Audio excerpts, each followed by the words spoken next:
পাবনা জেলার সদর উপজেলায় নামাজরত অবস্থায় নিজাম পরামানিক নামের এক বাবাকে কুপিয়ে হত্যা করেছে মাদকাসক্ত ছেলে। এই ঘটনায় অভিযুক্ত ছেলেকে আটক করা হয়েছে। এ সময় পুলিশের ৩ উপপরিদর্শক এসআই আহত হয়েছেন।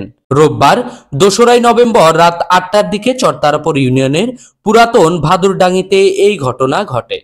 নিহত নিজাম পরামানিক ওই এলাকায় মৃত ইন্দাস পরামানিকের ছেলে। তিনি কৃষকের কাজ করে জীবিকা নির্বাহ করতেন।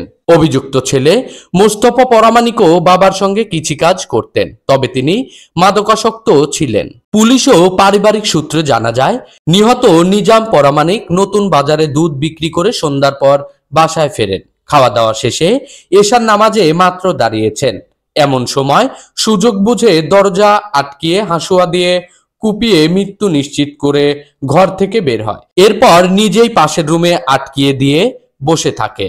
পরে বাড়ির লোকজন বিষয়